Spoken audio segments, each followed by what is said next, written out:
June 15th, Committee of the Whole. We will do roll call, but no votes will be taken at this meeting. And go ahead. Sure. Member Eder. Present, thank you. Member Kirby. Here. Member Lafleur-Kemp. Here. Member Lofeld is excused. Member Oswald. Howdy. I am here. Member Sandholm. Present. Superintendent Magus. Present. Assistant Superintendent Bones. Present. Deputy Clerk Zunich. Present. Executive Director of Human Resources and Operations Studies. Present. And Board Secretary Harrison. Okay, thank you. Okay, I'm gonna pass the baton over to Assistant Superintendent Bonds to facilitate the agenda. Thank you, Member Lafleur-Kemp. And I'm going to pull an audible and adjust the agenda and begin with presentations. We will begin today's presentation with by the Baird Group. I will have Executive Director Zunich introduce the Baird Group. Thank you. Thank you. Good evening. We are fortunate to have the Baird group up today, presented by Michael Hoheisel, who's behind us here, and Matt Rantapa, who's here. And they have put together a financial plan for us for the next 5 years. The numbers did come from our work that I've done with the analytics team. And I did a 5-year plan, and then we forwarded it onto them, and then they now can dig and drill even deeper down for us. The floor is yours. Thank you. So we were here a number of months ago and presented most information, if you recall, that compared you to like-sized Minnesota public school districts. So this presentation takes that, gives you a reminder of one side of that, and then focuses solely on you and what district administration and Simone has done with your budget as it's projected for the next 5 years. And then it says, okay, realize that if you're looking at that 5-year budget, that you're going to have deficit spending down the road. And with that deficit spending, does it make sense for you to look at raising revenue or thinking about other ways to meet that deficit? So with that, Matt Rantapa is over in the aqua marine blue shirt, whatever. Sorry ladies, you're way better at colors than us guys. Matt's here. He'll interject, but I know we started off about a half hour behind schedule. So I'll present. Please ask questions as we go, or if you want to wait till the end, it's entirely up to you. It does not matter. You all have it on your Baird book. You have a copy in your hand, and just stop me if you can't read something or if you need a clarification or have questions. So with that, my wonderful assistant is, we just took care of that side, folks. We not only focused on Duluth, but the remainder is about you. This next slide, just that next slide is, if you go back to, sorry. There we go. This was a sample of, if you look at the right-hand side, it just reminds you that of the, I believe, 19 districts in this, 19 districts, 7 out of the 19 districts spend at a lesser pace than Duluth Public Schools. That means 12 or 11 districts are spending more than Duluth in these 7 categoricals. So that's just a reminder that when we look at this, we have to look at student population and what are your students' needs and where you're located versus other places. But this was just a quick reminder. Now we go next. So now we're going to focus on you. And slide 5. This is just a reminder. This is a reminder that these are the fall enrollments, and these are the butts and seats. So meaning that you had a high of 8,000. You were in the 8,300s, starting in the 13-14 school year. You're back up. We hit COVID, and then we're back up to 8,083. That slide does not look right, but we'll run with it. I thought we had 23 fall enrollment in there. Matt, you're not seeing that on your side, are you? No, it's Okay. showing 2029. Perfect. So we'll see that we're recovering a little bit from COVID, folks. You get paid dollars per pupil unit, you get paid on that last row, as a reminder. So a little bit of good news that your population is being replenished from the COVID years. Next. I said we kind of look at what's your makeup versus others. Your male population would be sad to know that there are less females in your Duluth Public Schools than there are males, than there are females. You have an eligible free and reduced population of about 42%. You're about 1%, or 91 students experiencing homelessness. Out of that 8,500, you have a 77 or 22.5% the non-white enrollment. You have your English learner count is about 57 students, so about half of your, a little more than half of your homeless. This is a big one. This open enrolled in and out. That is only taking into account what you send out to other public schools and receive in with public schools. So 22 different districts around the state send 167 kids into Duluth Public Schools. You send 19 districts get 828 kids out. Does that include private schools? No, Does it include charter? no. Only the independent school districts or special school districts are in this. We'll hit that in the capture rate the next time. How did you calculate the homeless numbers? Because Every number on here comes from the MARS system that the school reports. So everything is through the MDE. So maybe this question for Simone then, because I thought we classify homeless as more closer to 400 students in the district rather than 91. I'll have to ask about that. Yeah, Because to be included as homeless, according to McKinney-Vento, you have to, it includes after you find housing, you're still classified as homeless for the rest of the school year and that sort of thing. So I don't think that number accurately reflects the students that are. and when we do the comparisons, when we do the comparison under district, if you've got a school district that maybe is at 13-15% eligible for free and reduced. So I grew up in a school district that eventually Cambridge Isani, where my dad was superintendent for 25 years. Back then, we were at that 10 to 11% free and reduced. If you look at Cambridge Isani now, it's right in this area of 40 to 50 to 60%. So when you're making comparison to other districts, obviously then you have more specialized offerings, and so your costs go up. So that's why we have these statistics. We use that in our comparisons. Great question. So net difference is 661. If we take that a next step further,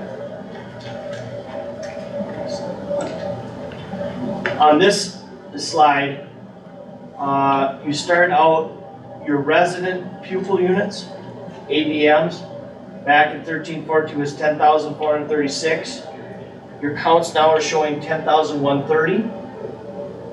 Your capture rate was 78.8. It got as low as 76.1. And you're getting real close to 78%, folks. Now, average in the state for capture rate is not 100% or 90%, it's pretty close to 80%.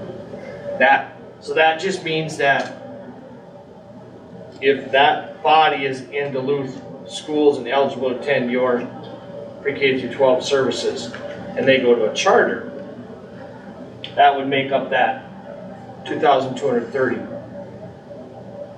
Population versus, I believe the last slide was somewhere in that 800. So between the two, you can kind of interpolate some information, take the rest of the story. But that's a very decent capture rate, even though you're probably all thinking, ooh, we could do better, because each student is $10,000 to $12,000 of revenue for you, and maximizing that revenue is important to budget. But you have some good trends going, folks.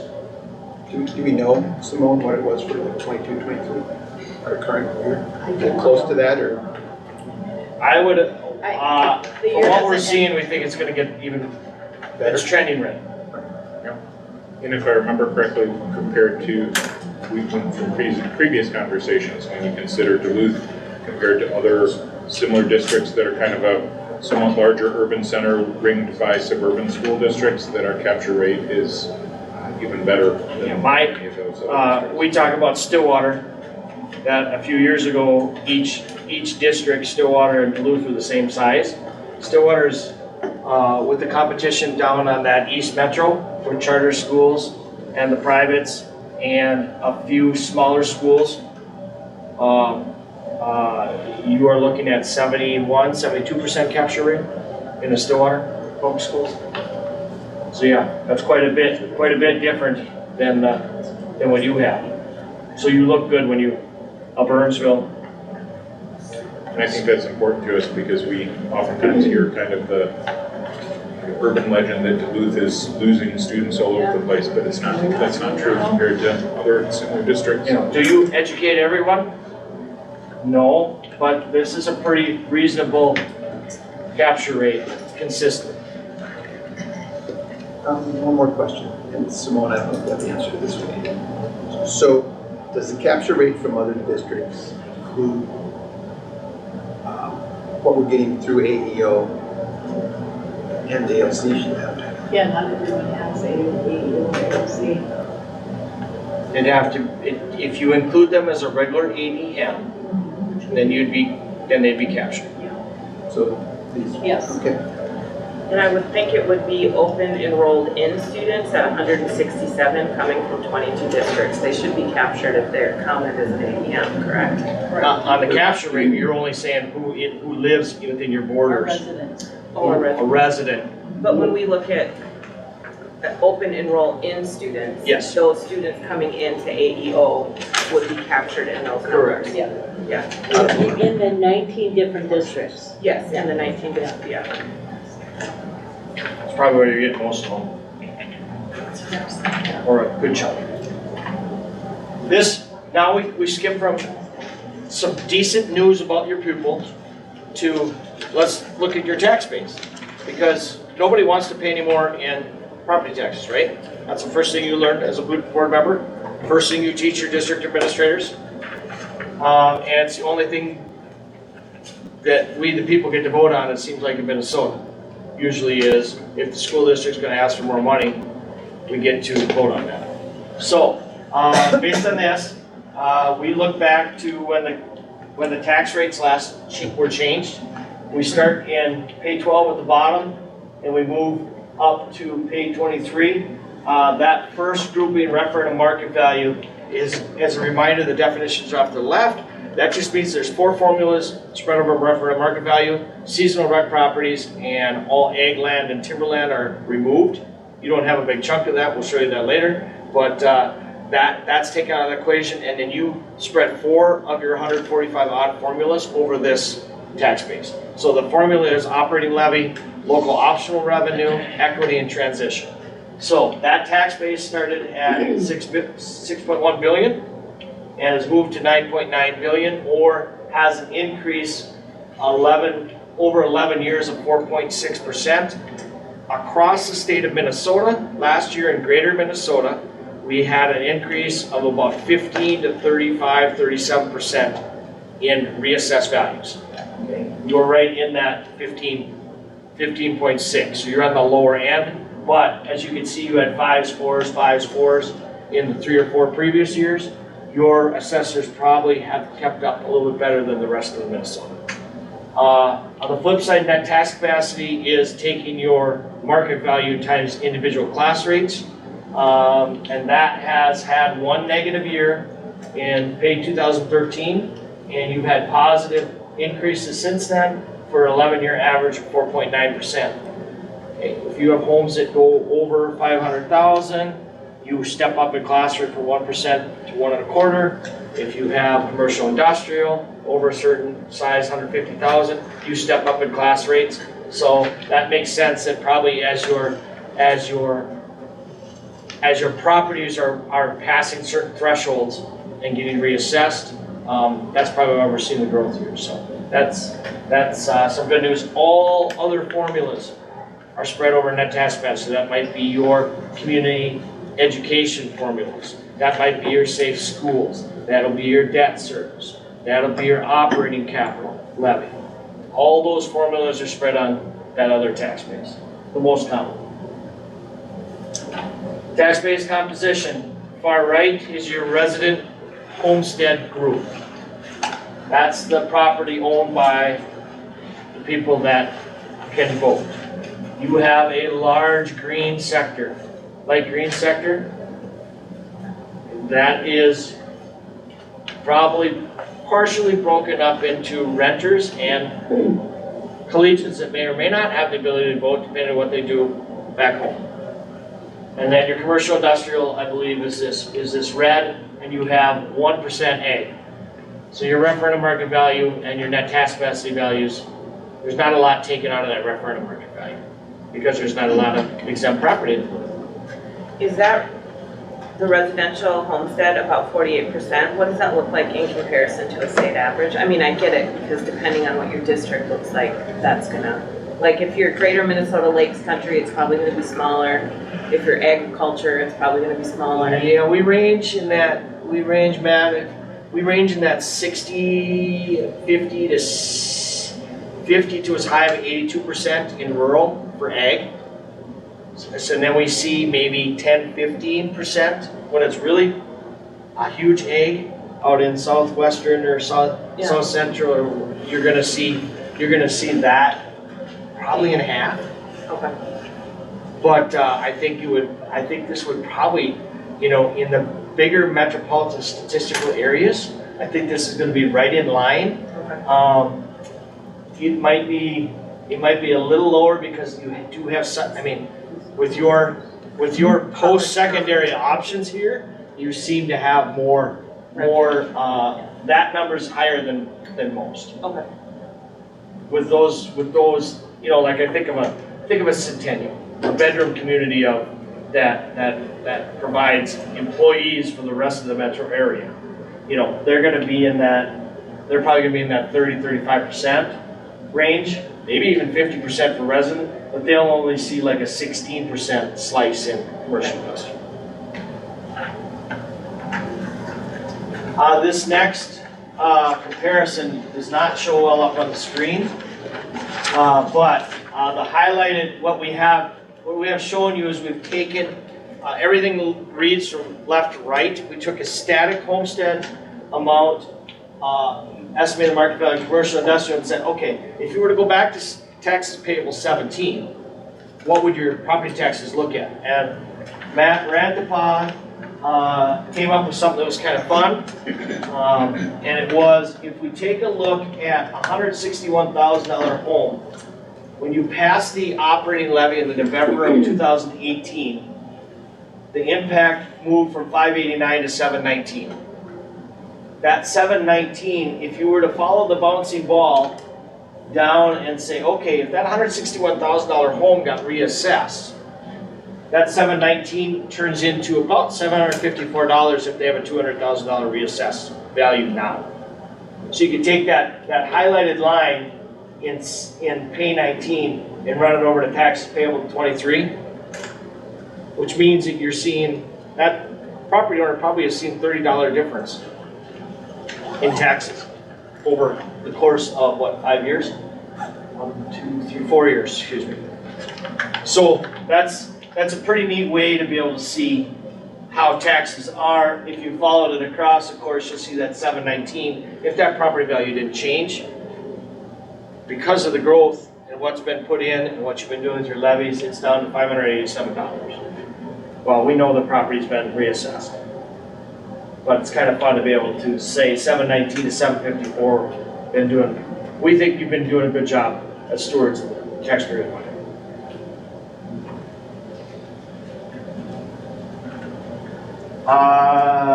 Matt, I'm gonna let you read this one. Orange, blue, and the gold line. Yep, absolutely. So the blue line, folks, is we're focusing solely on the general fund here. Blue bars are general fund revenue, orange bars are general fund expenditure. That gold line that you can see going across trends the SOD calculation, which is statutory operating debt, is defined in statute, is basically your expenditure, your general fund balance divided by your general fund expenditures, where you can see the sharp increase from 19 up to 2022. The rating agencies have taken note of that and did increase your credit rating as a result of that increase in fund balance and the hard work that you all have done to build that up over the course of the past 4 years. Because of that gold line going up, as Matt was saying, the cost of you to enter a capital market is reduced because you have a better credit rating. And people now will believe that you will pay your bills back. Whereas when you get into this danger zone would be if you'd have crept where that red, if you'd have got to negative 2.5%, you'd have had to have a complete workout plan with the state. Okay, that's the right side of the graph. That would have forced you a workout plan. Okay, you didn't get there, but you came dangerously close by about to the tune of 2%. Positive. And that right Or box, 0%, I should say. the right box does not come through well, but it just references that this data comes from the UFARS data from MDE website. Correct. Right? Anybody can go on the website and see Simone's work and her predecessors in a one-pager. They'll show these two numbers in the upper left corner and the percentage in the lower right-hand corner. So, once again, this is a document to have in your hip pocket if somebody's complaining about when we lose so many students. We're not good stewards of our taxpayer money. If we're not, we've been, there's things in here that you can pick out and say, okay, I've seen this. I think the Bear Crew had this. Take a look at this. This is what we see at the board. Next. So, Mike? Yep. For a second. So does 2020, 2021, 2022, does this reflect in the general fund revenue, ESSER funds and COVID relief funds? Or is... I don't think they peel that out for this purpose. They do yes, because, yes, they do, that's right. For the assigned and unassigned and the restricted funds, because none of that is attached to ESSER funds. Good question. So the ESSER funds helped us above and beyond this. Yes. Yes, that is a good point. This just reflects the general fund, state dollars, Right. or school districts, yes. So now we get into something that's interesting, and for those that read ahead or those that looked at this, Simone had some questions from you all, and I will try to answer them. And I love the questions. They're great questions, and it makes total sense if you're not staring at this every day. So, based on what you're going to see now is we get a ticker tape for every district in the state of how their expenditures are being spent in the general fund. And we are helping 13 districts across the state with saying, look, we're working, they cannot work their way out of their financial problems by just raising revenue. They need to think differently on how to approach how they're spending money. And so what we do is we take a 30,000-foot look with them and say, this is where your problem areas are. And then we bring in a specialist in this arena, and he says, well, for instance, Thief River Falls, you have 28 folks cleaning X amount of square foot of your schools. Every comparable district that you have that we're comparing you to, the other 6 comparables, has between 9 and 12 people. Okay? So then we start saying, well, how you're paying your 27, 28 people the worst of any school district you are. The reason you're now, what do you need to do? Do you need to turn some seasonal for grass cutting? Do you need to empty your trash cans with students and teachers every other day? Different things that can work through to find a solution. The solution in that instance was that you pay your personnel better and drop it down to a level where you'll get the work and effort out of it because of the commensurate pay. So, but what's going to come out of this is, in the object code is running to the left, and the object code in this case is object code 380, 405, 406, 455, 456, 465, and 466. So we take a look at expenditures in that particular object code and say, okay, those are all, we can really say that all these are technology-oriented codes. And so you can see that in 1819, and I apologize because this is a filter that slices and dices, and it's called a pivot table. It's not the prettiest, and I left it in here so I can. So in the event you had questions live, we can manipulate it down the road. With that, you spent $592,000 in the fiscal year 19. That changed to $742 and 20, and guess what? In 2021 and 21-22, those expenditures came through, and ESSER basically paid for these expenditures. So you can see that you up the ante in your technology. If I remember correctly, at the beginning of COVID, I believe Monday or Tuesday of each week, you were printing out, I'm going to forget the number, but I thought it was like 3,800 packets of information for your students. This alleviated doing that as you move forward and caught you up in technology. But this is going to be the focus of a little bit of basically, I'm ruining the end of the presentation, but it's good that you have initiated the technology into the schools. Now, how can we keep rotating that through and keep that going? So, with that, there are, let's see, 1.2, 4.8, about $7 million worth of expenditures, if I remember correctly, over the course of those 4 years.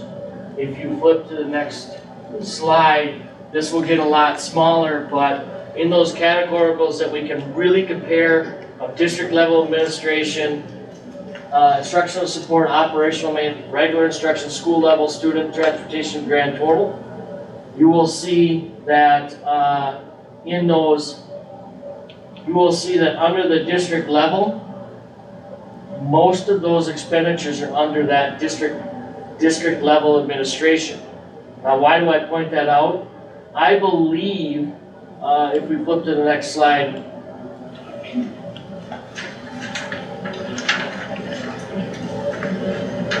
but I have it on that slide. I don't have it detailed on that, so we can go back one, I apologize. I believe 95% of the expenditures in technology were directly coded to district level administration. Which means non-labor. Which means we all know we all know in this room that you would have used that technology at the district level side, at the school level side, and at the instructional side. It all got applied to the students some way, shape, or form, right? But it got coded at district level. Now, why would that concern you is that now we go to the next slide. You can see that district level expenditures per pupil unit, 508, 640, and then when 2020 hit, we go from 636 to 1,095 to 1,171. Well, somebody looking at, so this data gets shown in your Minnesota report card on the department's website.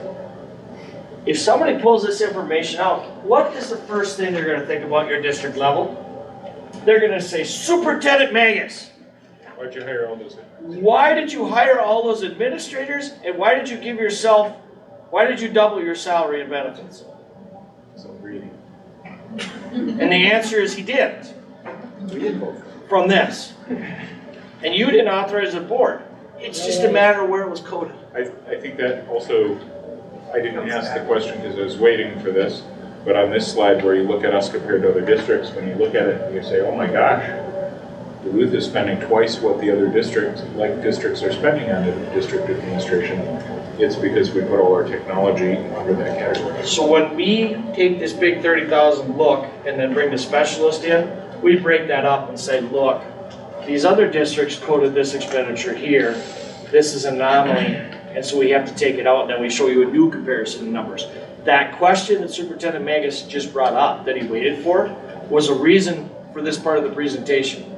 Because we were scratching our heads going, well, no, that doesn't make sense. So we went back, looked at the data, pulled it out for you, and wanted to make sure. So that's what you have here is, the real story is most of those resources spent on technology are going where they need to, and that's the classroom.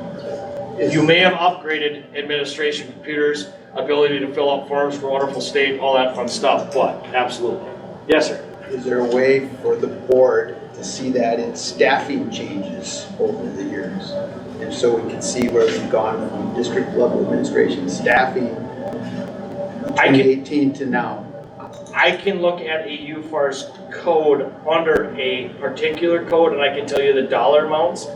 I have no way to look in your system to tell you how many people. I believe Simone can look back, but I know Simone also has, as she's moved from Chisholm to Duluth, has tried to be more consistent on where the coding is done to line up where the previous person, I love her to death. Peggy was very adamant about where she wanted to code things and where it made sense. And that didn't always flow with what Simone was taught and the rest of her taught through ARC and across the state.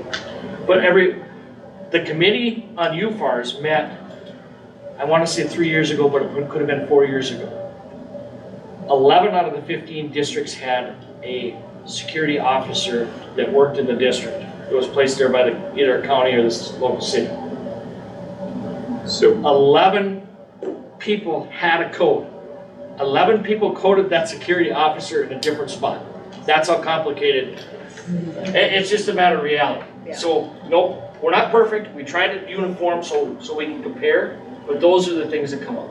So I would say, in very brief summary, we have, when we added directors, so we split to the elementary and secondary directors, which you're aware of, that added a position. But then we also, when Kathy transitioned out and Simone moved into the position, for quite some time she was doing both roles, but we're still saving a position in the business department. So we've added one relatively higher paid position, and we're saving a position. There's still a net increase, but it's not, there aren't multiple new administrators at the district office. That's a great point. Thank you. And Mike, would you point out that under where it says district level administration, it says school administration? Correct. And there, to John's point, or excuse me, Superintendent Magus's point, You're actually going down. We're actually reduced it from 2021. It went down to 522. So I think it's showing that, you know, he's being a good steward to the school board, that we're reducing our costs in school administration.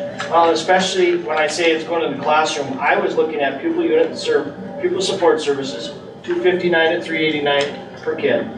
I was looking at instructional regular, $4,842 up to $6,000.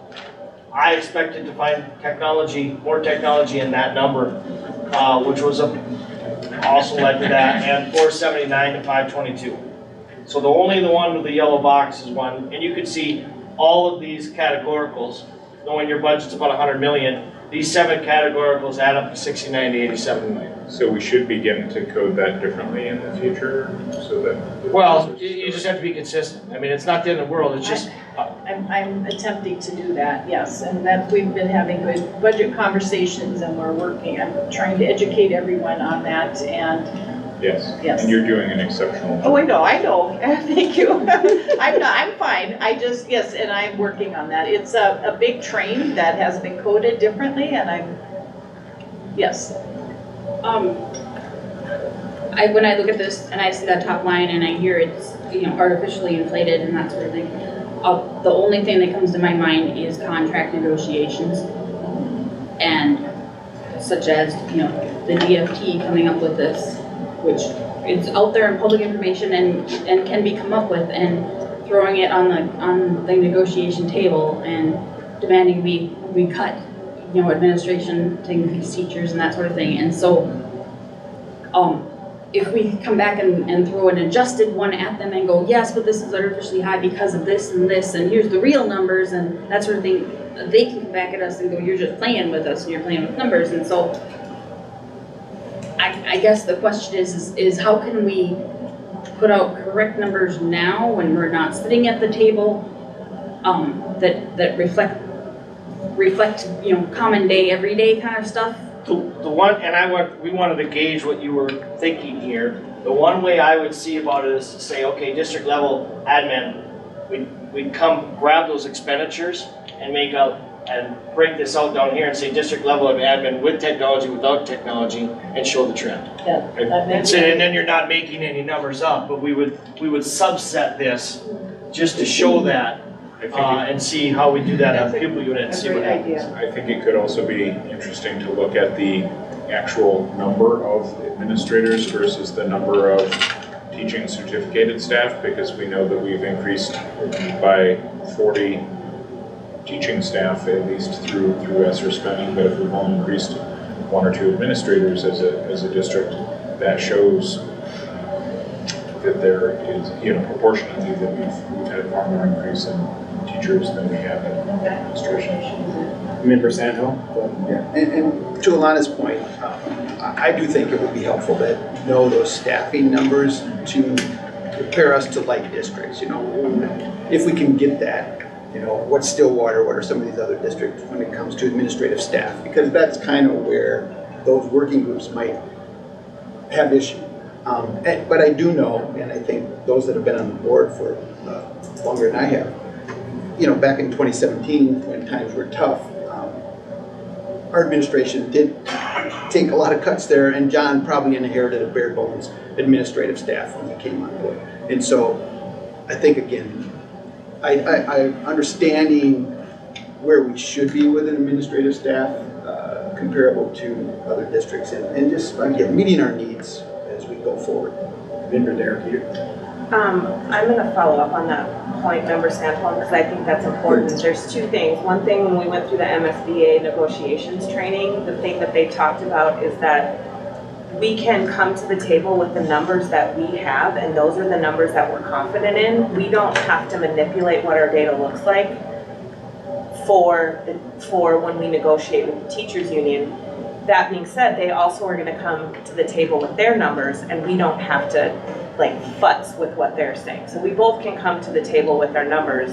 We don't necessarily always have to agree with what those numbers look like. That's what part of the negotiation process is. And the second piece being that we have cut administration and had in the past cut administration to bare bones.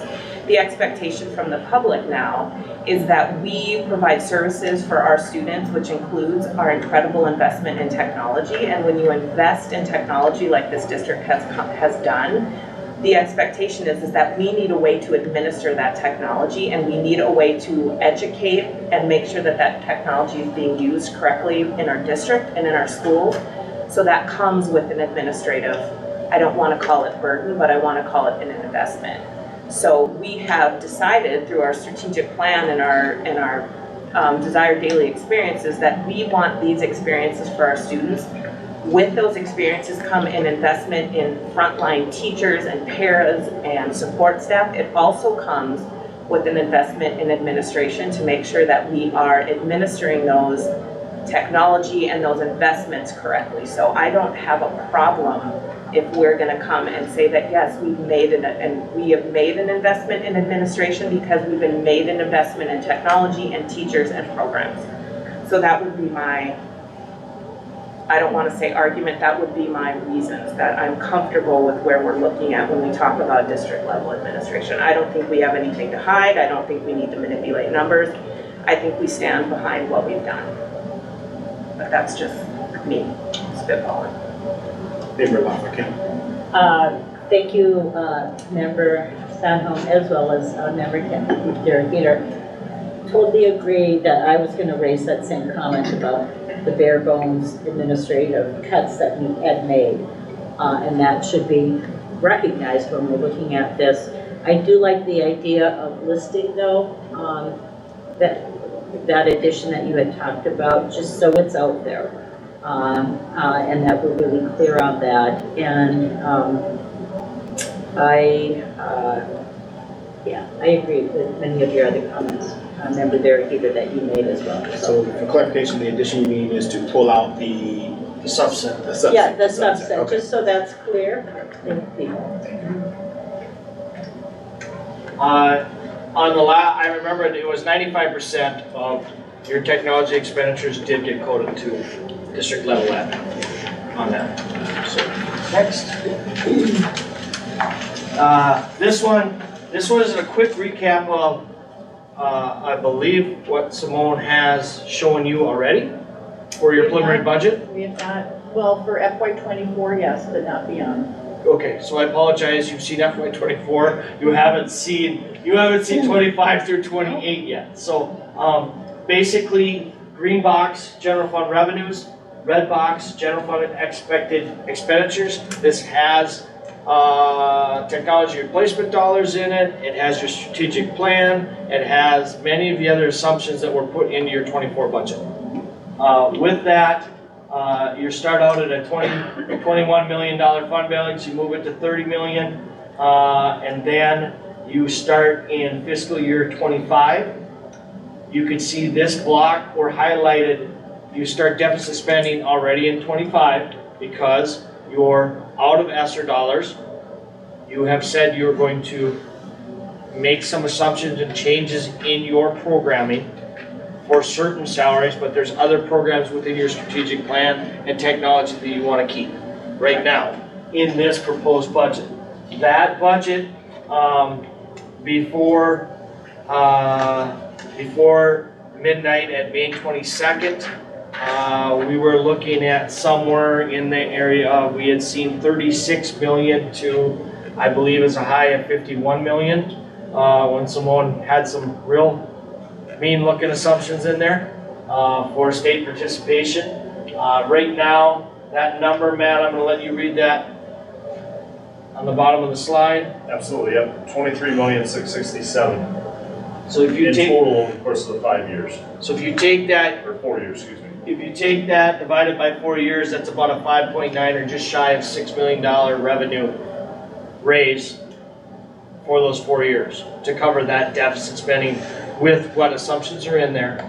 And you can see that we have a variance in your budget of 88 students in 23. That means that there were 88 students in higher than what you budgeted for, and it looks like for what was put in for the levy for this coming year's levy, it looks like about a 33.91 or 34 student variance. So you're going to get more dollars coming in behind than you actually levied for. So with that, the pupil units are up at top, that they remain fairly steady till about 28, and of course 28 is the first year that you don't have births, right? If I'm doing my 5 years to kindergarten, you don't have the births, you don't have any hospital data to say, oh, they're going to be here or not be here. So with that, we are for this discussion, for you focusing on this 5.9 million. And saying, okay, if you were to look at a revenue raise to match these, we're sticking with the strategic plan and all the assumptions are here, the next set of slides. And this budget was, I put this in specifically for Simone, is that was the one we had as of 5/31/23 because this is a working document with Simone, so we had to we had, she keeps all her versions, we had to have a version that we could agree upon at that point in time, knowing what we did, because we're already having things come up with the state that, oh, you didn't change this, or you don't see this, and that'll come and make it, might be rosier, might be worse, who knows? So with that, So just when we think about, when we say the strategic plan expenditures, those are things like the middle level model that we're exploring to put a little money towards that. Thinking about what we just approved that second, or the elementary schedule. There's an investment there. Keeping our technology and keeping some of the employees that we have at this point. It's not looking at vast increases of anything, but it's also not looking at vast decreases. So it's kind of keeping roughly what we have and making the changes that we've made you aware of. Would that be a fair assumption? That is very fair. I can give you actual numbers, what we used for those assumptions if you'd like, but you summarized it well. Well, I think on the discussion we had back on May 30th or 31st, whatever date, we did talk about the investments, but I think it is important for us to be able to visualize those investments and the dollar amounts with it. Absolutely. As many times as you can. I think so too.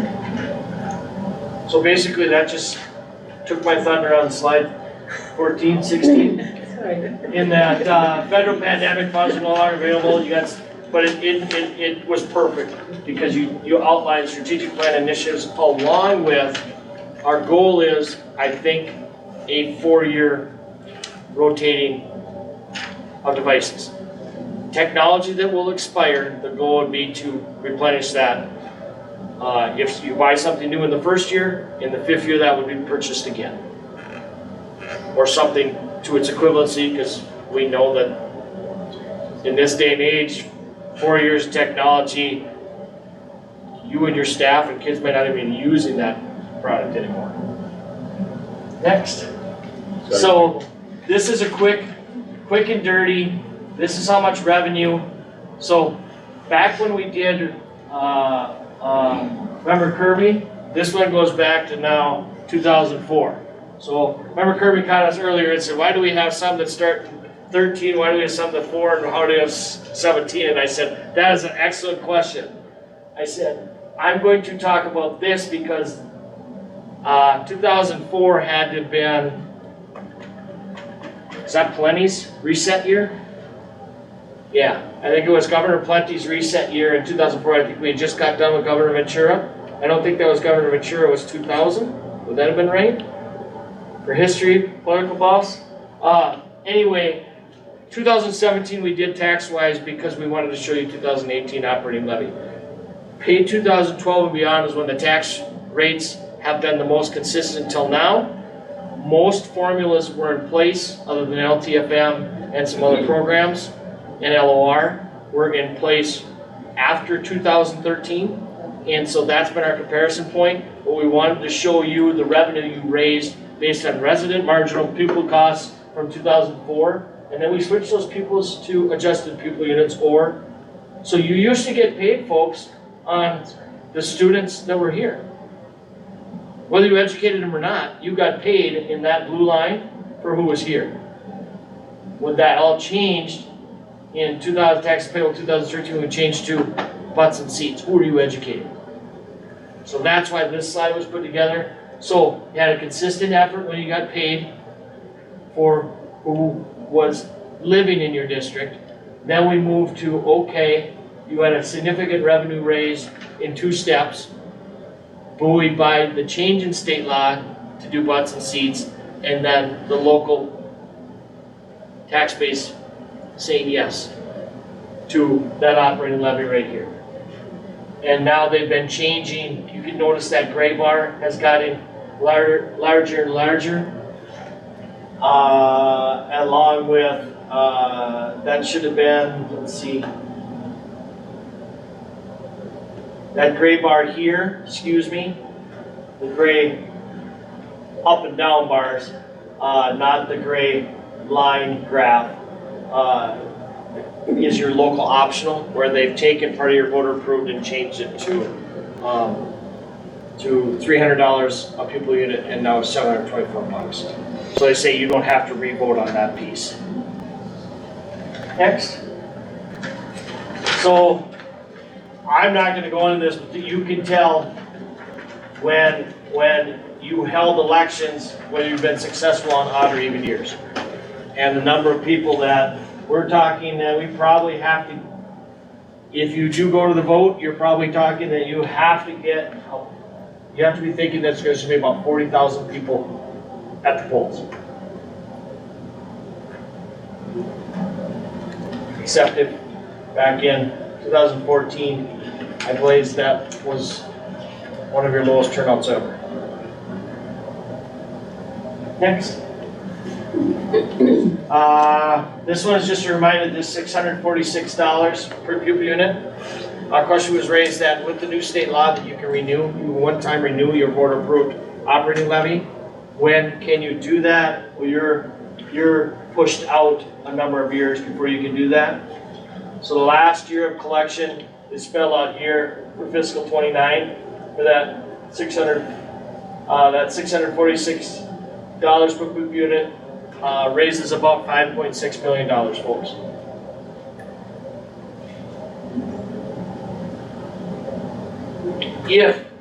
So now, the next 6 slides flip through some various scenarios. So, on each of the slides, we lay a scenario 1 and a scenario 2 side by side so you can kind of see. What will happen at the end of these 6 slides is we provide a 7th slide, which has every option side by side on the taxes. So if you were to look at an operating levy for the full 5.9 million, which would raise another $677 per pupil unit, for a $200,000 house, that'd be $118.69 impact, or $9.89 a month. If you did a capital project levy where you said, hey, we're going to raise the same amount of money and free up.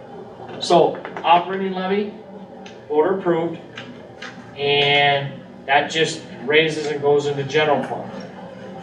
If you raised the same amount of dollars of 5.9 million, that's about a 5.2% tax rate. That locks in a tax rate at 5.2%. If your tax base goes up, that's a built-in inflation factor that you could garner. You could raise dollars at 5.2% for them up to the next 10 years. So if you had another 15% increase in your tax base, the second year you could raise up to 15% more than that 5.9 million. So we're talking, what, $750,000 more could be raised the second year if your tax base grows. This one, operating levy is dependent on per pupil. So if your pupil units go down, you get less revenue. So if you go back to that giant revenue graph, 2 slides back, 3 slides back, perfect. The highest amount of money you got was 19, 20, 21 based on your adjusted pupil units, and now you've seen those dollars decrease because you hadn't had as many adjusted pupil units.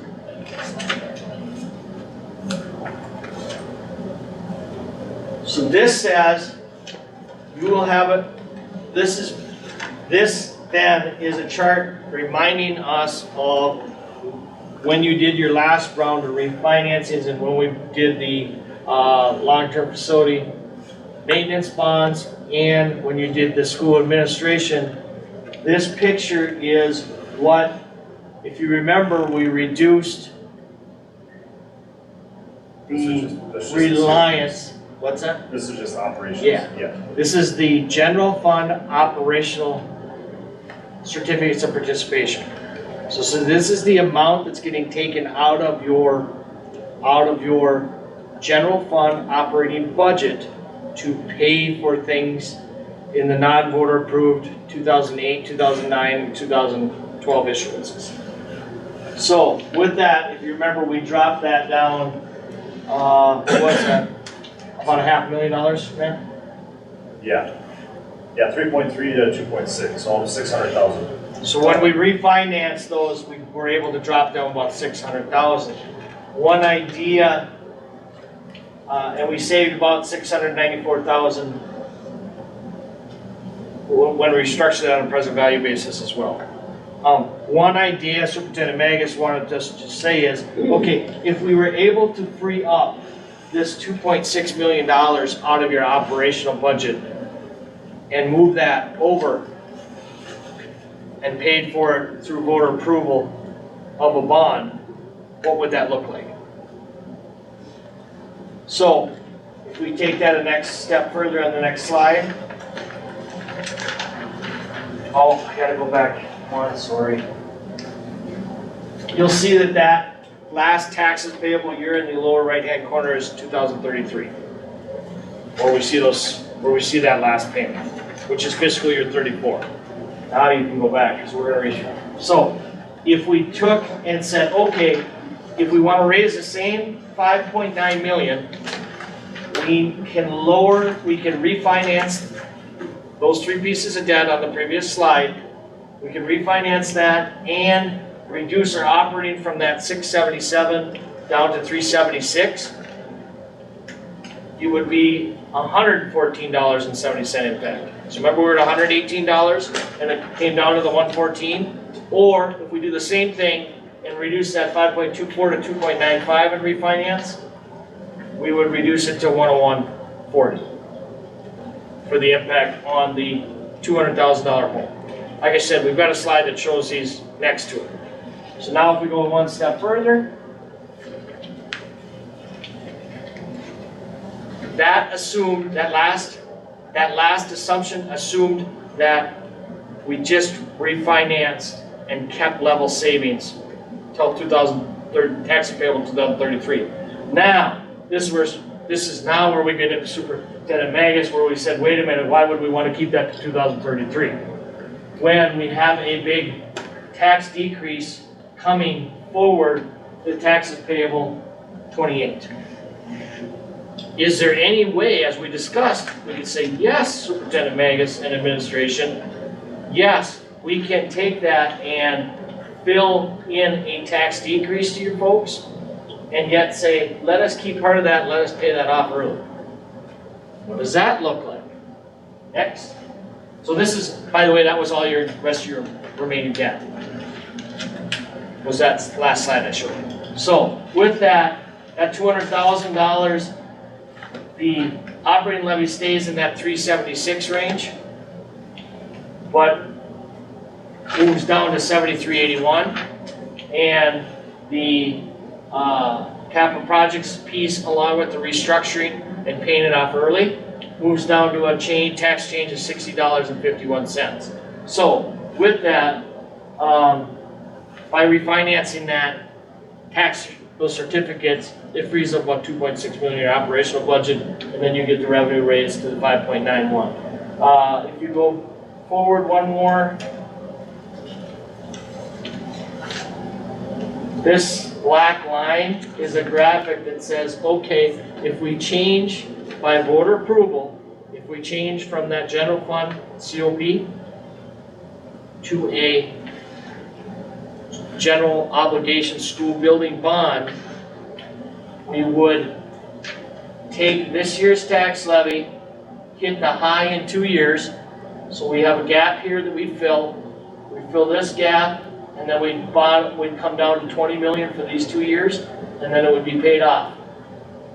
So in essence, we'd be filling up this area here on the screen and these 3 bubble years.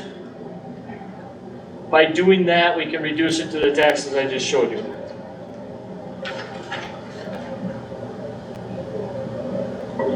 So, this one's hopefully this one's easier to understand, because now each one of those is sized. Operating levy only, $118. Capital projects levy only, $94. Operating levy with the level refi, $114. Capital projects levy refi, $101.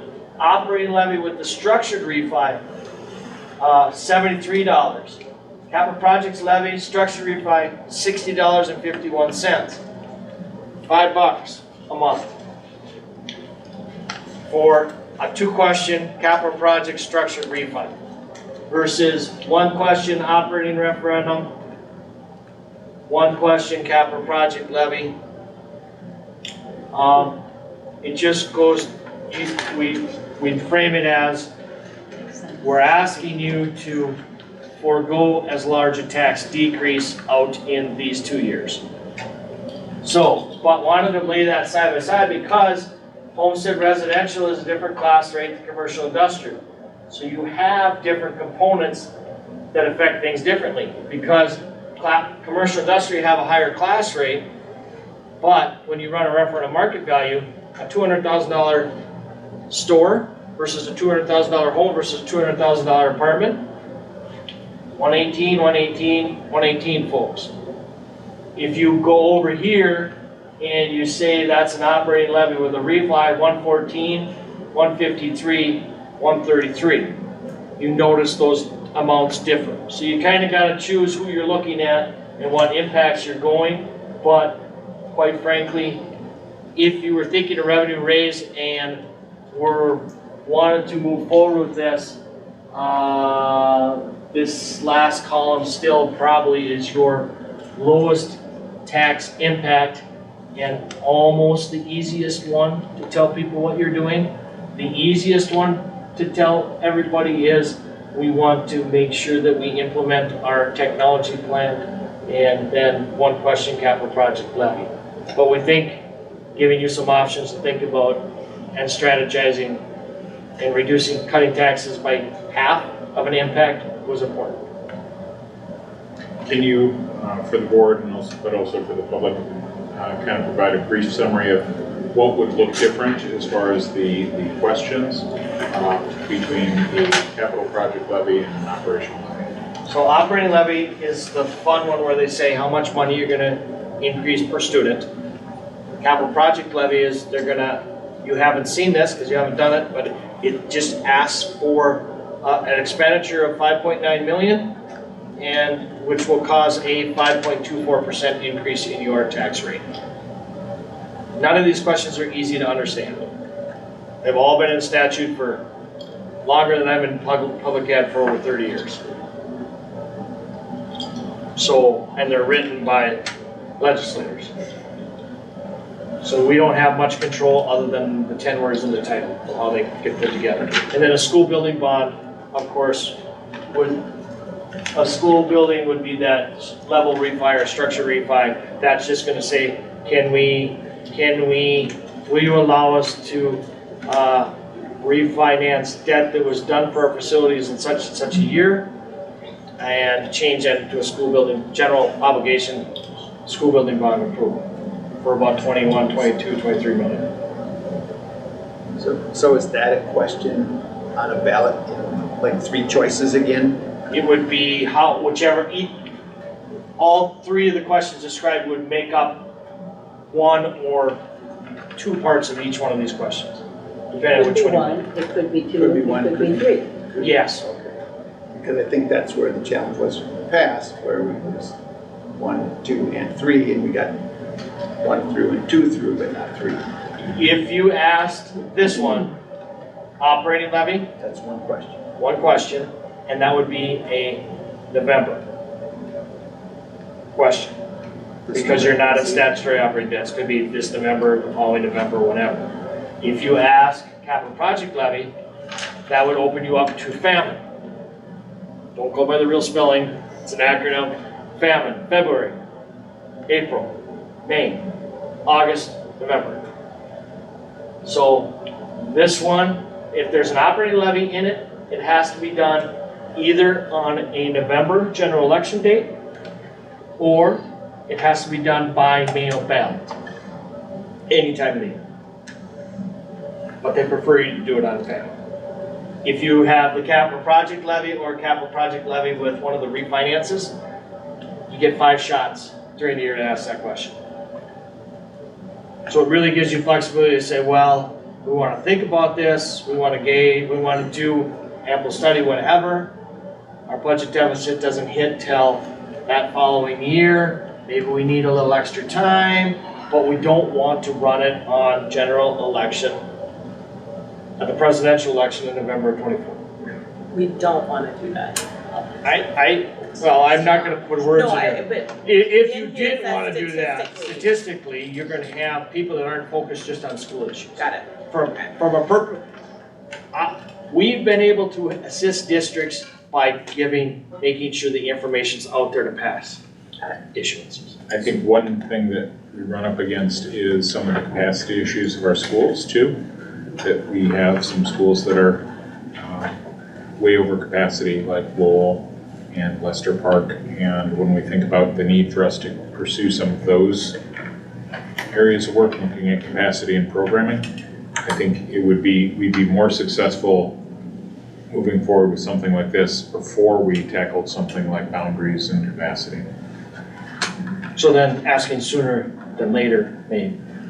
I don't know that anybody here would have the experience. I don't think anybody here has been in the district long enough, but as the entire time I've been on the board anyway, we've never had a non-general election. It's always happened in November because it's not something we want to foot the bill for all by ourselves. So, I mean, even considering, an election not in November, that's a daunting question for us with cost and capacity. What is the cost? Well, in your precincts, we see bills somewhere in that 12 to 20,000 to run an election. So let's be a little more aggressive with yours and say that's $35,000, $40,000 cost. But when you think of your budget of $121 million general fund budget and avoiding deficit spending and keeping your credit rating and all the good things that happen with that, and to be able to keep people, We also have 30, four 40,000 might not be a townships. bad bill. We also have 4 townships in the city of Rice Lake too. So it's not Well, just most, we'd have to look at yours, every year around November, December, you're required to pass your special polling places. So we'd have to look at how many polling places you go down to with that special one. I haven't looked at it because we didn't even think, we just wanted to gauge what direction you kind of want to nudge us down the road. And I think that's kind of the golden question is capacity-wise, for us to have a successful turnout and successful vote, do we have the capacity from your perspective to, and you have on a slide down the road, not to steal your thunder again, but you lay out what it would look like if we were going for a November election. Yeah. But based on previous conversations, you believe that there would be time for us to successfully put things together between now and November. It'd be really important to have as much information as possible when you kick off school. Because those are the people that are gonna, if you're a November 23 election, those are the people that you want them getting the information on. Want to make sure that they know. What does Member Kirby told us before the meeting, not to steal your thunder, it's not a large population to have kids in school here in your school district or across the state of Minnesota.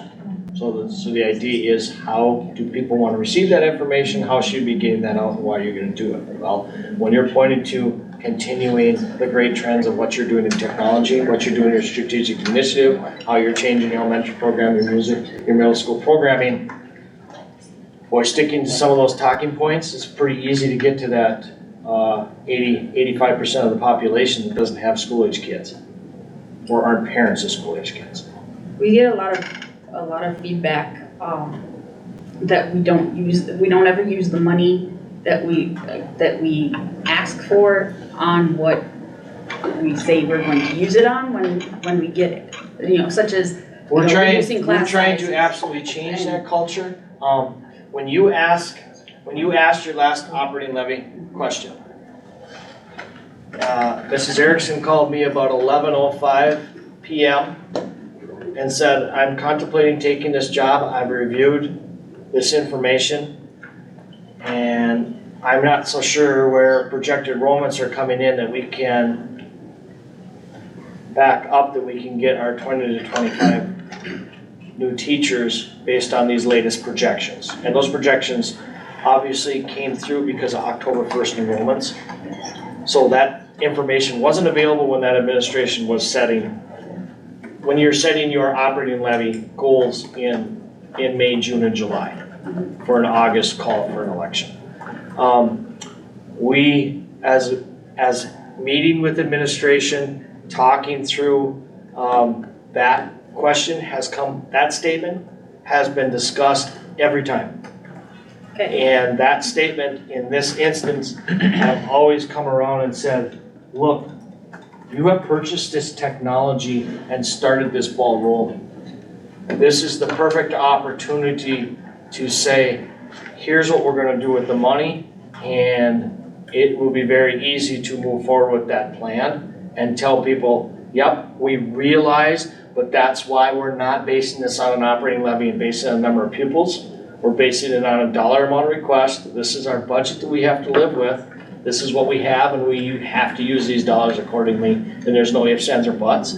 I think it's an absolutely, I think you're 100% on par with your question, and it will have to be in a frequently asked question and answer piece that people can easily understand.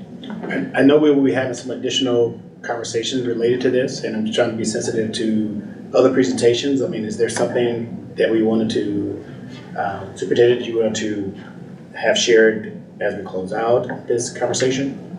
The other slides, the remainder of the slides in here were just a matter of, so you had an idea of the election timeline and little service of what we help. We're not going through anything else. So we are here. So I think this is, I agree, time is sensitive, and also this is a pretty big question for us as a board to consider. We're not making a decision at this point. This is meant as an informational piece for us. Related to your question on follow through with promises, that question has come up a lot during conversations with various groups, but particularly in our labor management conversations with the union. I believe that they would support us on a election, and I've even gone so far to say that I'd be glad to write a predated letter of resignation on my part, saying that if I didn't follow through on the expectations, that I'd be glad to tender my resignation, because it's true.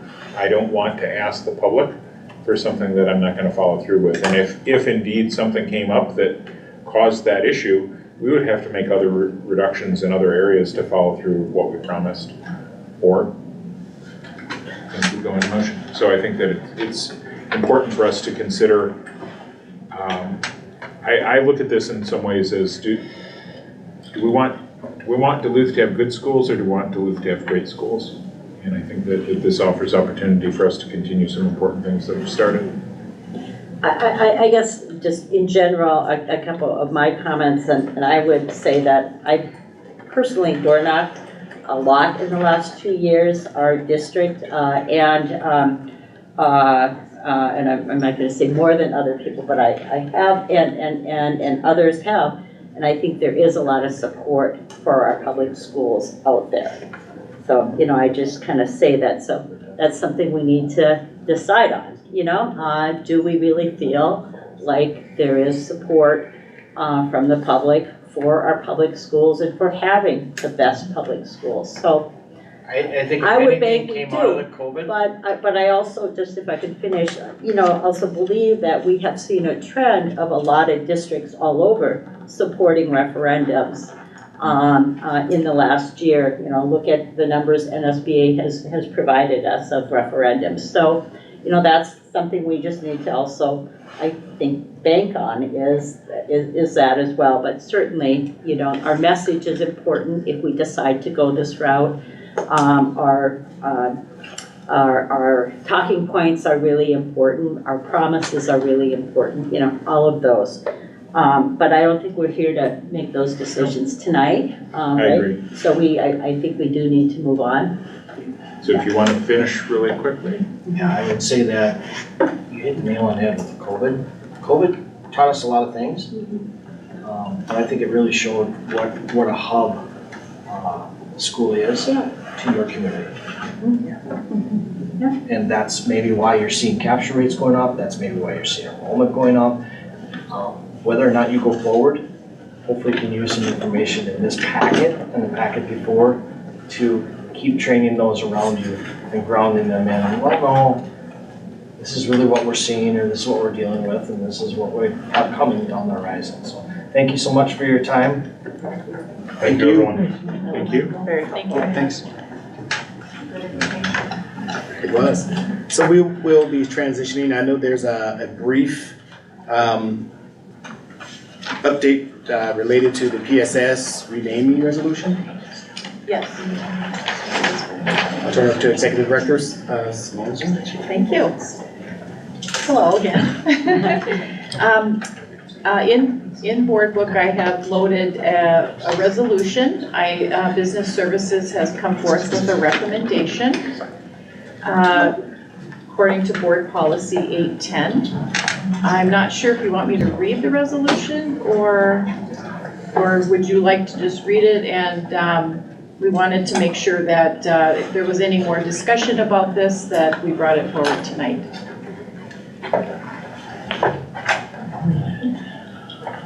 Just tell us what you want. Okay, well, I mean, I guess I don't need to read the whole thing, or if you don't want me to. But towards the bottom of the page, the second paragraph to the bottom, whereas the committee met and considered a number of proposed names for the public school stadium, and we are recommending renaming by recognition to the Walt Hunting Stadium and Marv Heikkinen Field. Are you going with Marv or Marvin? Yeah, we wrote Marv. I'll just check on that, Kelly. I don't think he's ever used Marvin, but I know that's his real name. Okay. So I mean, I think. Thank you. Great point. Just In all the presentations, they all said Marv. So if I can answer any further questions, but this is the recommendation that Business Services is bringing forward pursuant to Board Policy 810. So, I mean, this is just strictly naming, obviously, so then we gotta trust their proposal to follow through on some of those other aspects that we're honoring and recognizing. That is correct. The schools that came together to make Denfeld, the Denfeld High School that it is now. That is correct. Right now, we're just requesting approval for the renaming. And then I understand if it gets approved, there are students that have created signage and artwork and will be coming from the students. And then down the road, there's a potential, if there's someone who wants to represent the field and give some money to the district, but I didn't want to explore that yet. Right now, I just really wanted to focus on the renaming because I felt that was the most important piece. I think Member Kendall was referring to like the pillars that they were talking about. Oh, yes, with the wrapping of Yes. signs, yes. Orton that- Park High School, Central High School. Yes, yes, that will be all part of it. Do you have any more to add to Member that? Lawful Camp. Yeah, so where it says number 3 about district staff are directed to take all steps necessary for this change, including but not limited to purchasing signage for the stadium. So I guess I had questions about that language and then what you just said. So we would be expected to pay for the signage changes all over. Yes. And do we have a price on that? No, not yet. And it is my understanding, and it does read this, and we had our attorney draw this up because I wanted to make sure it was all correct. But the long-term plan is that there will be some contributors that will help provide the cost for those. So I know that sounds vague, but would we wait to do that once we have this money in hand before we start spending money? I think the plan is to first rename it, and then they wanted to be able to explore that process. Because they couldn't explore it until we've said, yes, we want to have these names here. So that's a potential cost to us. If the board doesn't really agree with that, I could go back and have that removed or add that wording to it, saying that once we present the name, it gets approved, then this committee, this group, can go out and seek sponsorship to provide the signage. And they seem very confident that it would be a non-issue. I mean, I guess I don't have a problem, I mean, I understand that there's this process for approving the name before we do those next steps. I guess being this came from this committee, not from us as a board to make this name change, I guess I don't want to be held responsible for the cost of I this understand. committee wanting to make this change. I could go back and ask for that language we put into this resolution. Neighbor Sandholm. I was just gonna add that, you know, I mean, the cost to the district for some temporary banners, just, you know, to kind of, to start with, maybe for 2023 or whatever, wouldn't be real high. You know, that, you know, banners that are used at other places around the school and something like that. I mean, if they want a permanent signage of higher quality, I think, right, yeah, we would like to see some support with that. Member Oswald? I do believe part of the presentation was them being on part of that committee, that they fully intend to pay in full for that signage. They just needed us to say that the name was changed because they don't want to raise funds and then, you know, have to give that money back kind of thing.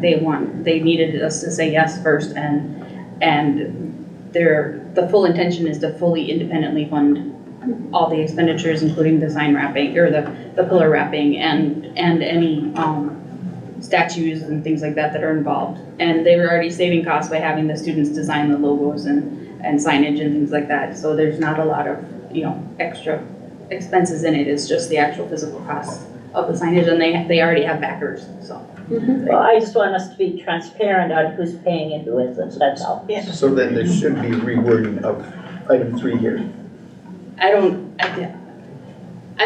find that necessary myself because if the district wants to pay for it up front and get reimbursed, I mean, that should be business services decision or not, I don't know. Or if it came from a donation to the district. Right, exactly. It doesn't bother me if one way or the other, if the way it is, it doesn't bother me at all, because I know the intent. Executive Director Zunich? Yes, Executive Director Severance pointed out too, that it's limited to purchasing signage for the stadium which shall be subject to school board approval. So we could, if you would like, I mean, I could have language added that any purchases for this project would be brought to you first for approval. And then we could make the purchases if it happens. But from all conversations we had, there's a lot of confidence that there will be plenty of sponsorships and donations to provide all signage. But I could have that reworded. I could have that added. Member Carby? I'm not aware of Board Policy 810, I haven't read it recently, but it says in accordance with this, a committee was created. We didn't create a committee, it just spontaneously arose, didn't it? No, it was created, Superintendent Magus created back in January. With the power, no. So there was kind of a grassroots committee that came forward, and they were pretty gung-ho to move forward with things, and we said, you know, we gotta slow this down, we have to do this properly, we have procedures, the administration needs to work with the public and also with the students and others to go through that formal process. And so that it did go through. Now granted, some of the people that were working on that committee did, I would say, have some interest in some of the previous work that was done, because there was some overlap between, you know, the principal and others who took part in it. But it was definitely a robust process where we had surveys and we had those different groups, different people did come forward with different names. But, so I would say it definitely followed process, and there was a committee. Was the committee completely formed before the fact? I would say no. There were roots that started probably with the other group that started grassroots. Well, I think the committee that's referenced in the policy you created during the one meeting that we all had, where you assigned people to be on that committee and work on it and move it forward. So that committee isn't referencing the grassroots committee. It's referencing the committee Right. that you told the administrators to work on. And it has a stakeholder group that is required by the board policy, and so we made sure that it complied with board policy. Thank you. So Thank you. would you like me to add more wording, or are we comfortable with? Well, I think we just need to be sure that we're not gonna be stuck with a big bill. Right.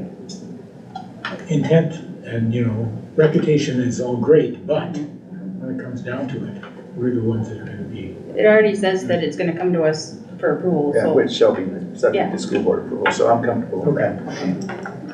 Future school board approval. Yeah, I mean, I'm comfortable as long as we're not like footing the bill ahead of time. That's all. Yes. Okay.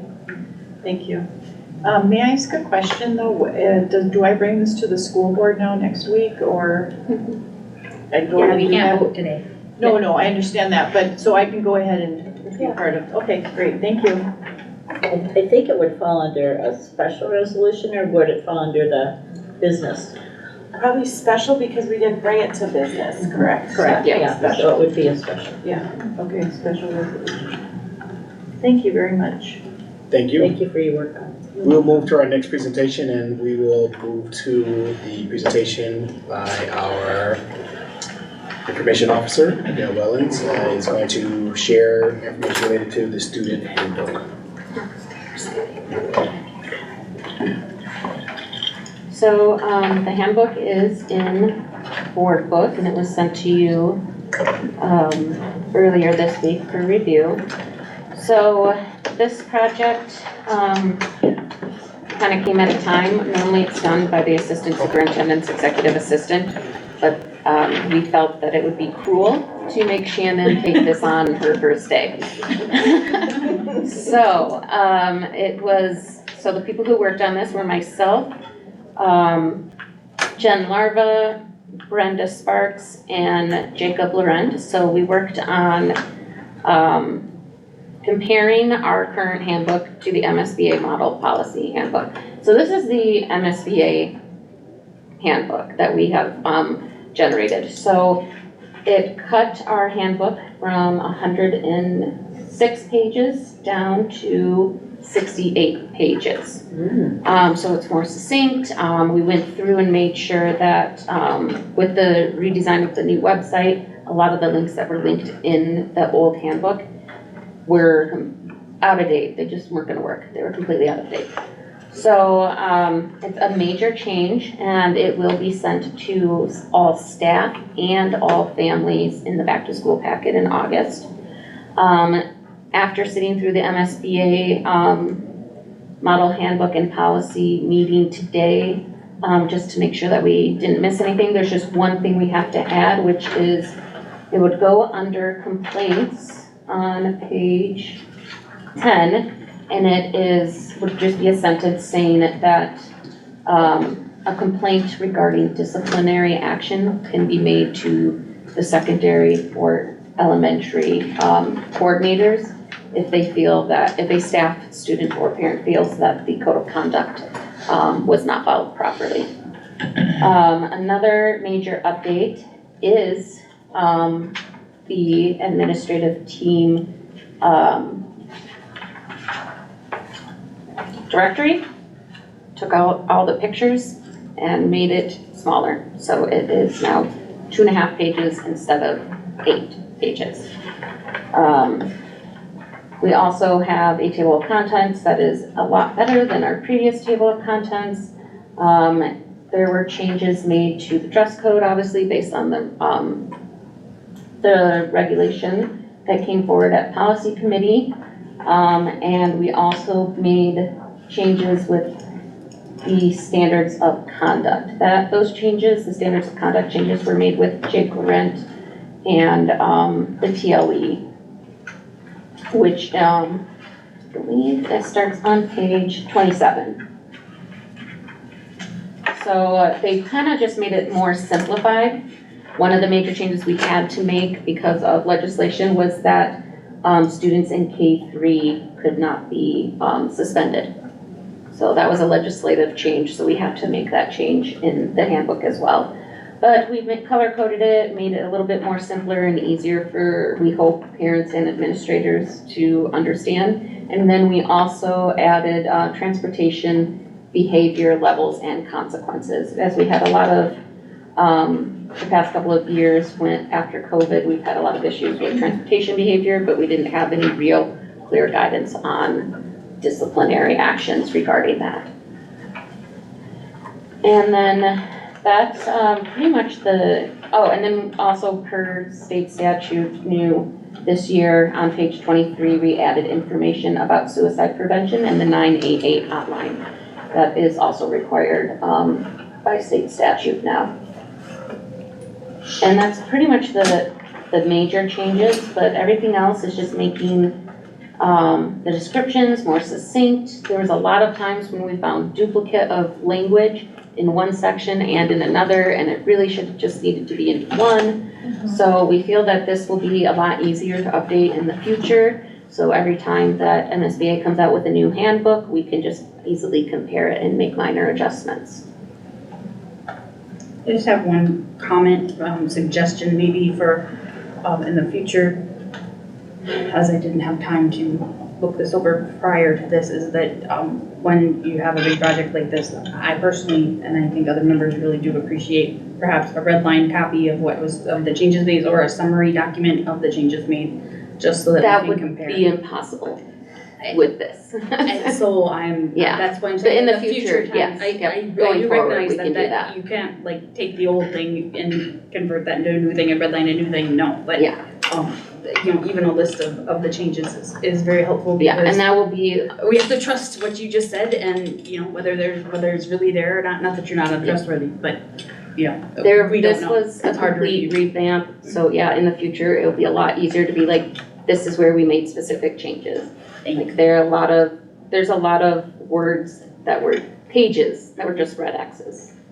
Sure, and it's also, like, now that we have this new document, we also don't know what was taken out, and so having them side by side, the old one versus the new one, because, there may be a good reason somebody will come up with, like, why this needed to be included or not, things like that, or, I don't know, but that's what I do know, is that we typically have gotten at least a summary of all the changes, so we can focus on what was changed rather than have to read the whole.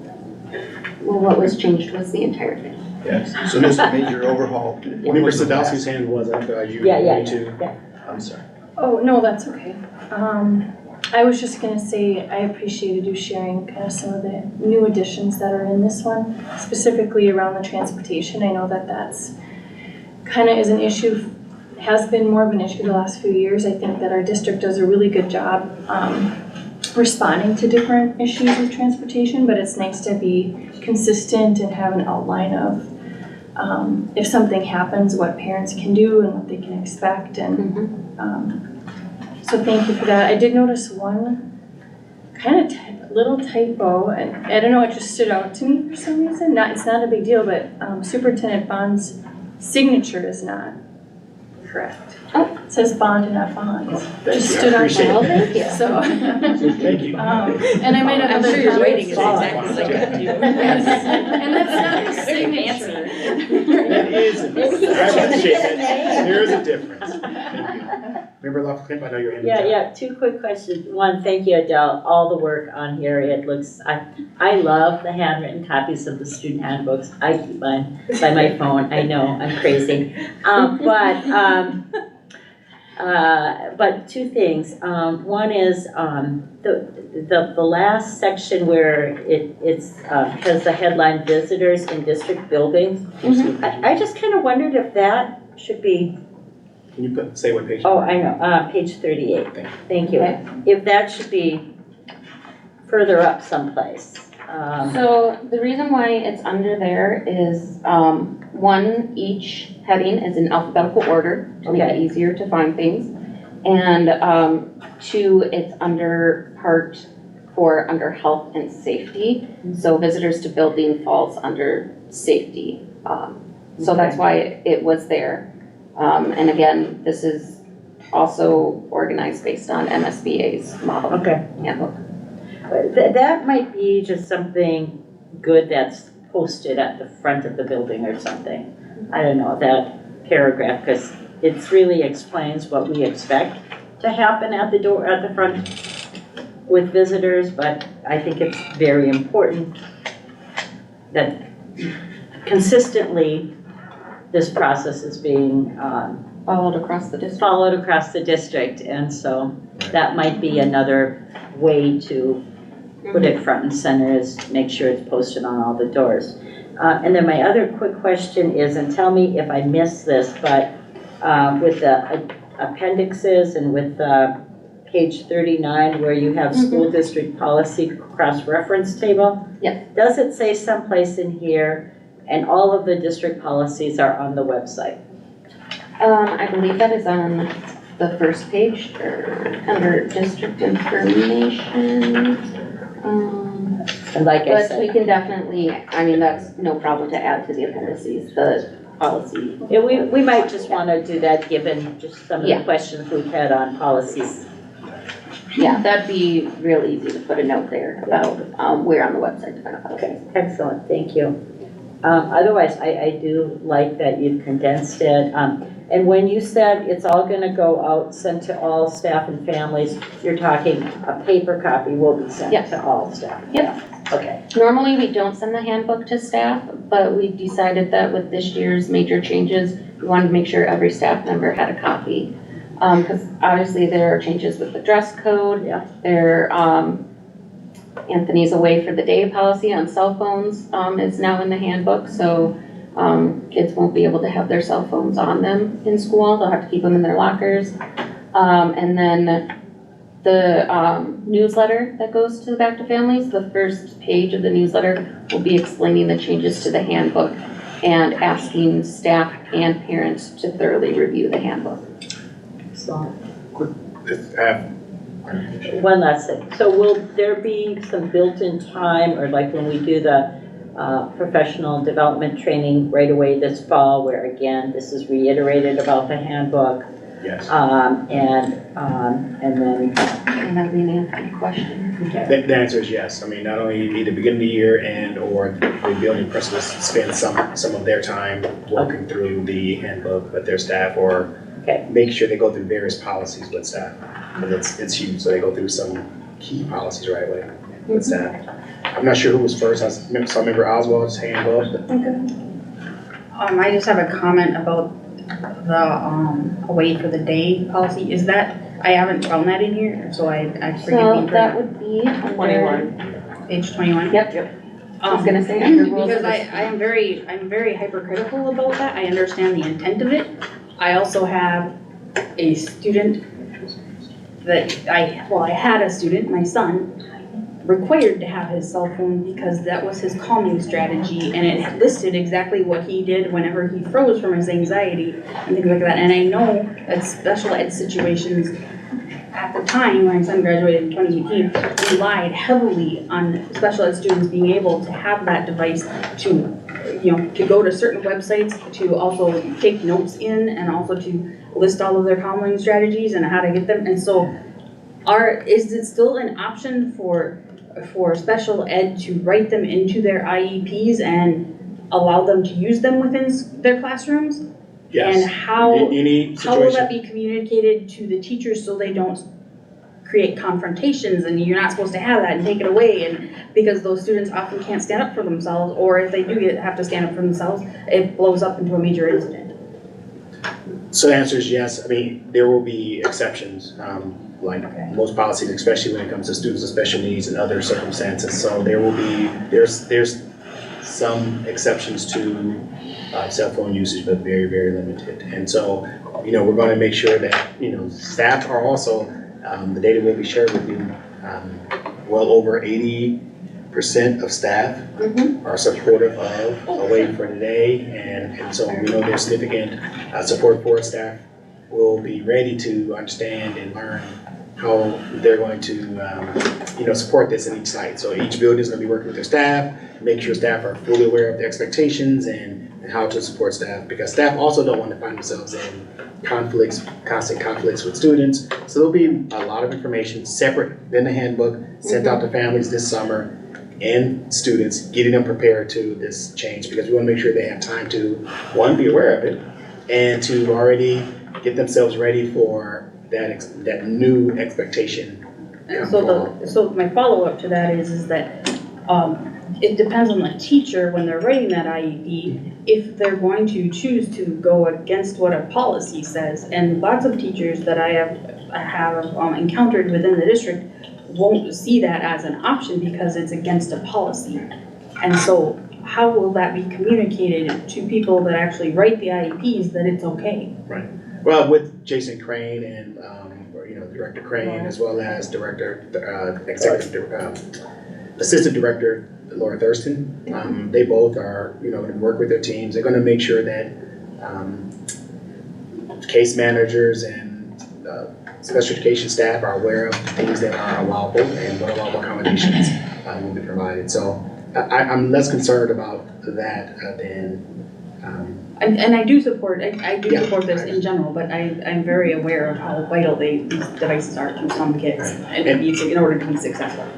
And I know we are ahead of the game in terms of the plan was to have more conversation with the board related to the data that we received from our staff related to Wait for Day, our plan on communicating with families. That will all be communicated at the school board meeting or depending on time, it probably will come at the next COW meeting in July.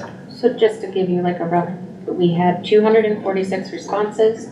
80% said they were in support of a Way for the Day, 13.8 said maybe, and 6.5% said no. And both Ordine and Lincoln Park have been implementing a Way for the Day for the past year. Yes. And we also just got a petition from them, at least I did. I got an email to me. I'm not sure who from the students.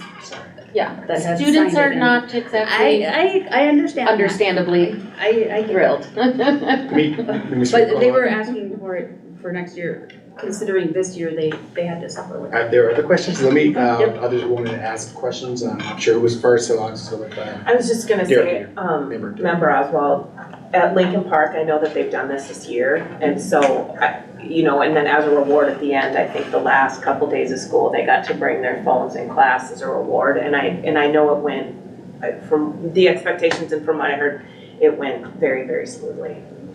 Yeah. I have more concern at the high school level of them being accessed. Elementary school, I can totally see needing them, but it's at the level of school. Yeah, I was just gonna echo what Member Eater said about, I know Ordine East has had it for at least the last 2 years, if not 3 years. I've gotten a lot of feedback from families. No, positive feedback. Oh, I was like, and at home, I've had a lot of. Oh, and at home. Since my I've heard a own lot of- child just graduated from Ordine East and will be moving to East, and so yeah, you hear things from the students and you hear things from the families though too. And most of the feedback that I received from parents is that, especially from parents who had, maybe a 9th grader this year or a 10th grader this year, and they experienced a Way for the Day, and then their child, went from 8th to 9th. Why can't you have that at the next level? A majority. And I've been doing a lot of reading on this too for the last couple years, and just, all the data shows how important it is, and how positive the impacts would be. So thank you for taking this step. I really appreciate it. Thank you. And I'll take care of Jupiter at home. You can come get Keegan when you're. Yes. Member Lawson, thoughts on handbook? Mine was just a thought. I mean, I'm really glad that we are moving towards this, and I would agree that the schools that have implemented it, I'm most familiar with Ordine, because they've been doing it longer. There's been a lot of support. I think, I'd be curious to how many school districts around the state have already gone to this. I actually had a chance to tour a school this past weekend that has had phones away for a few years now, and it's very well received. It's a smaller school district, of course, but so I'm glad we're going in this direction, and thank you for changing it. Thank you, Adele. Thank you, Adele. Yes, thank you for all of your work on this. Seriously, yeah, you're amazing. It was a lot of work. It was a big project. And so I didn't even give you enough praise just now. So it was a big project. So she and others, they were sitting in the conference room in 103B. You know, I used to walk past and I'm seeing them just going at it. And of course, I'll just peek in and I'll talk a little bit, I'll leave real fast because I don't want to get caught up and having to come in and help with that. So it is appreciated for all the work and efforts because it really is moving us towards what we are wanting to see happen. It identifies not only some of the positive, proactive things that we're working on, it identifies information that families sometimes ask about, like, what is this PBIS stuff? You know, so there's a lot of information that really spells out those things, and hopefully it clarifies even further how consequences are given out through progressive discipline. Yeah, I think the code of, if you guys have a chance to look at it, Jake worked really hard on that. I think that it's definitely a lot easier to navigate than our previous handbook, for sure. I think so. And they, I believe they kind of took some of that from St. Paul as well, to steal everything from St. Paul. But Maybe not. Remember Sanhome? Maybe not. I thank you for your work, and I've looked at many other handbooks, and I like the format, I like the color coding, and it is easy to work your way through it. We probably don't have the answer to this, but I think it's been a long time since we had a real overhaul of the student handbook. So do we have any idea how? it's been, because actually I had to give all of our handbooks to an Oregon East student who was doing a project about dress codes. So it has been at least since, I want to say 2010, since it's been really overhauled. Thank you for your work. Really appreciate it. And I would also say a lot of what's in the handbook, because of the work that's been done around restorative practices and other things, and when we think about some of the progressive changes that we're seeing across the state that are now mandated, we're ahead of the curve with things like celebrating Juneteenth on Monday, for instance, as one of our holidays. So because of some of the progressive work that we've been doing over the past couple of years, I think it's put us ahead of the curve for some of the things that are now mandated as necessary, including many of the things in the handbook related to restorative practices and other things. So, great. And then there will be a new student handbook webpage created that will make it easier for people to navigate each individual part of the handbook without having to scroll through a document. I just wanted to clarify, well, it was overhauled since 2010. Every year it's been reviewed, every year it was changes have been reviewed and made. changes, I want the public to know that. It was, so thank you. But this is like the first formatted overhaul. Right. And then, you know, with the new changes to the website, it was kind of necessary at that point. Great job, Thank you. So we're going to move to, we do have one more item on our agenda, and it's the resolution for concurrence and non-concurrence. And what we want to do is to bring the committee the recommendations that were moved forward by administration and supported by Superintendent Magus and Chair Lofo, and to allow for some conversations. In this document, you will see the recommendations that came from the American Indian Advisory Committee that was responsible for generating this document. Those recommendations are listed here, and our responses are also listed here in yellow. So if there are any questions, we wanted to field any questions that you may have related to the recommendations as well as the responses related to the concurrence, non-concurrence. Superintendent Magus, do you want to add anything to that? Yes, today I spent most of the day with Commissioner Jett and the Fond du Lac Tribal Chair Dupe and Superintendent from Cloquet, Mike Carey, and we spent the whole afternoon, late morning into the afternoon, discussing tribal relations and things that we can do from a state perspective. I think that they view us as being an emerging model district for how to work with tribes, even though we don't have concurrence here. And we're doing a lot of partnering, thinking about how are we going to work together in the future for some joint lobbying efforts and things like that. So I believe that it's really important to focus on the concurrence and non-concurrence piece. We did hear some things related to trying to find the right balance between holding ourselves accountable for what is expected within concurrence, non-concurrence, and also making sure that when we set the goals, many of the goals in our concurrence, non-concurrence are fairly aspirational and won't be concluded until we've closed all gaps. And I think that it's hard to demonstrate that we have concurrence with the direction moving forward when it's something that won't happen for a long time. So I think if that makes sense. So basically we're making progress, and I think that we want to, there's a document, a rubric from the state, from MD, as far as like how to put together a really high quality plan for this. And so I think that as we continue our work with our parent group that does great work, we want to consider that as well.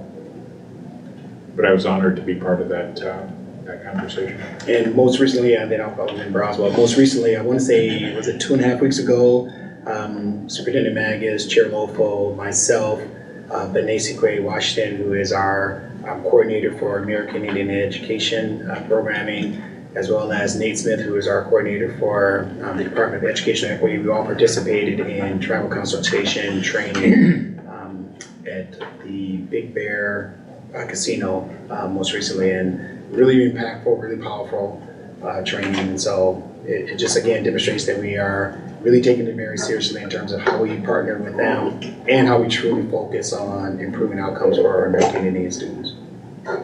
I was just gonna ask if we can schedule to have an update on how we're doing on our plan in like November, December, you know, knowing that this is due back in March, so that we can see if we're making progress and we can measure our own progress so that it doesn't come as a shock if we don't meet concurrence or not come next March.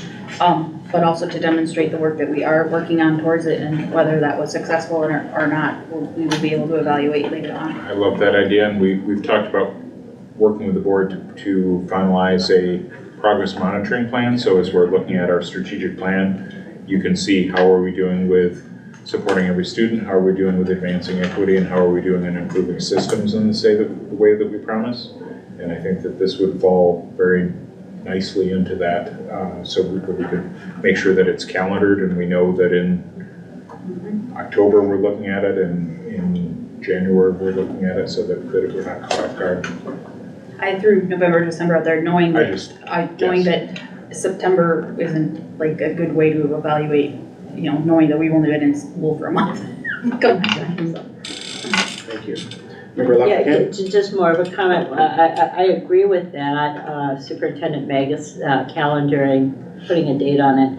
I also, you know, believe, well, that we've never just let this sit all year and been surprised either. I think we have been reviewing it and in different ways, and so True. I just, you know, don't want again it to appear like, oh, we look at it, we review it, and then it's set. I know it hasn't. So, but you know, putting a date on it to have more formal, yeah.